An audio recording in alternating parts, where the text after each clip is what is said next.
اب آپ اس پہ ایک اشکال کرو گے, جب مرد اور عورت کا گروتھ ریشو برابر رہے گا تو 4 شادیاں تو بڑھ گئیں. مرد 4 کریں گے کیسے جب گروتھ ریشو برابر ہوگا؟ دنیا میں اصول یہی ہے کہ مرد اور عورت کا گروتھ ریشو جب اس میں انسان ٹانگ نہ اڑائے نا تو برابر ہی ہوتا ہے. اس کے میں اشکال کا کئی بار جواب دے چکا ہوں کہ 4 شادیوں کی جو اللہ نے اجازت دی ہے نا, اس کا یہ مطلب نہیں ہے کہ ہر آدمی 4 کر لے گا, ایسا پاسبل ہے نہیں. اتنی عورتیں تو اب بھی پیدا نہیں ہو رہی. 4 کی کوشش کرے گا تو بہت کم لوگ ہیں جو 4 میں کامیاب ہوں گے.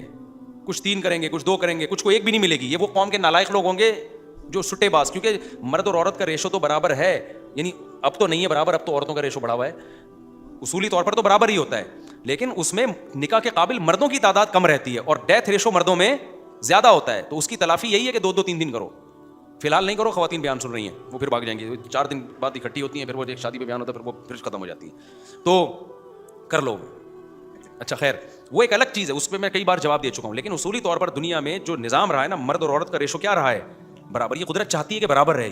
اس میں جہاں گڑبڑ ہوگی نا, انسان کو ٹانگ اڑانے کی اجازت دے دی کہ جی آپ نے الٹرا ساؤنڈ سے چیک کرایا, لڑکی ہے تو گرا دو. یہ پھر قدرت کے ساتھ کیا ہو رہا ہے؟ تو اسی طرح IVF کے ذریعے جینڈر کی سلیکشن کی قطعاً اجازت بولو نہیں ہے. ایک بھی سلیکٹ نہیں کر سکتے. اگر کسی کے حمل نہیں ٹھہر رہا اور وہ IVF کی طرف جاتے ہیں تو بھائی ڈاکٹر کو آپ بتائیں کہ بھائی یہ اسپرم اور ایگ کو ملا دیا جائے, لڑکا ہے لڑکی ہے ہماری قسمت, رینڈملی جو ہوگا وہ دیکھا جائے. 1 لڑکی ہو, 2 لڑکی ہو, 3 ہو, 4 ہو, ہم اللہ کی تقدیر پہ کیا ہیں راضی ہیں. تبھی تو ہمارے نبی صلی اللہ علیہ وسلم نے فرمایا جس نے 3 بیٹیوں کی کفالت کی میں اس کے لیے جنت کی ضمانت لیتا ہوں. کیوں؟ نبی کو پتا تھا کچھ کسی کے 3 بیٹیاں ہوں گی, کسی کے 9 ہوں گی, کسی کے 8 ہوں گی, کسی کے 10 ہوں گی, مقابلے میں کسی کے 10 بیٹے ہو جائیں گے. میں گلگت میں ایک بندے سے ملا ہوں جس کی 4 شادیوں سے 24 بیٹیاں پیدا ہوئی ہیں, 1 بیٹا بھی نہیں ہے. لیکن ایسے بھی لوگ ہیں جن کی 4 بیویوں سے 24 بیٹے پیدا ہوئے ہیں. ایسے بھی لوگوں سے ملا ہوں میں. 22 کا تو میں نے انٹرویو لیا تھا نا, تو ایسے بھی ہیں. تو یہ قدرت کا نظام ہے. تبھی وہ 24 بیٹیوں والا پریشان نہیں تھا کہ میرے لیے رشتے نہیں ہیں, پریشان نہیں تھا. وہ کہہ رہا تھا ہمارے تو اتنے رشتے ہیں کہ کوئی ایک ٹینشن کے ذرا بھی آثار نہیں تھے. وہ کہہ رہا ہماری تو بچیوں کے اتنے رشتے آتے ہیں, ایک بھی نہیں بیٹھے گی. کیوں؟ لڑکے بھی اتنی تعداد میں کیا ہے موجود ہیں. اب آپ نے فطرت کے کام میں جب ٹانگ اڑا دی تو پھر ٹینشن ہے. جیسے ہم لوگوں نے فیملی پلاننگ کی وجہ سے اڑائی ہوئی ہیں. فیملی پلاننگ میں کیا ہو رہا ہے, جس کے بیٹیاں پیدا ہوں تو وہ تو لڑکے کی لالچ میں نسل بڑھاتا ہے, تو 6 بیٹیاں ہو جاتی ہیں. جس کے لڑکا وہ 2-3 کے بعد نسل روک لیتا ہے. تو اب چونکہ آپ نے اللہ کے کام میں ٹانگ اڑائی ہے, اب یہ گروتھ کا جو بیلنس ہے یہ کیا ہو رہا ہے, یہ ڈس بیلنس ہو رہا ہے. تو اس لیے یہ جو اسکالر نے فتویٰ دے دیا نا کہ آپ کی مرضی ہے کہ لڑکا انتخاب کریں یا لڑکی, یہ بالکل غلط فتویٰ ہے اور فتویٰ کا حل سے ہی لیا جائے گا.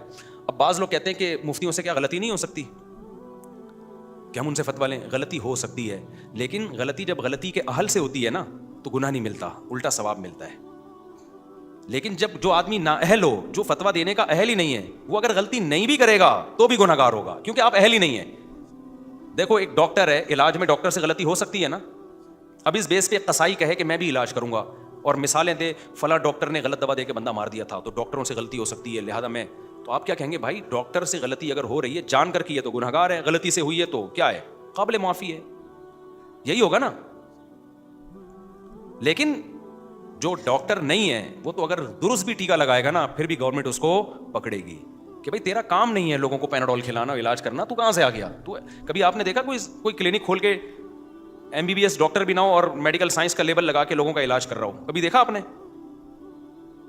نے کبھی بھی نہیں ایسا ہوتا. وہ علاج کرے گا تو پکڑا جائے گا. کیس پوری دنیا میں لا ہے.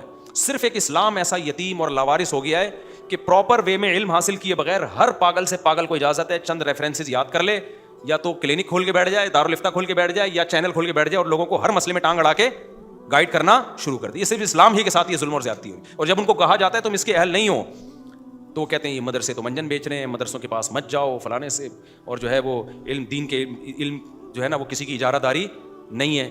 تو پھر میں لوگوں سے کہتا ہوں کہ پھر تم بھی اس اسکالر سے کیوں پوچھ رہے ہو, اس کی کون سی اجارہ داری ہے؟ پھر تم ان سے پوچھتے کیوں ہو؟ خود پڑھو نا. تو تمہیں بھی تو پڑھنا ہی پڑ رہا ہے نا بیٹھ کے بعد میں. تو بہتر نہیں ہے پراپر وے میں علم حاصل کرو جو علم کا ایک صدیوں سے طریقہ چلا آ رہا ہے. تو اس لیے یہ اس امت کا انجام بہت خطرناک ہونے والا ہے. جو جس طرح کا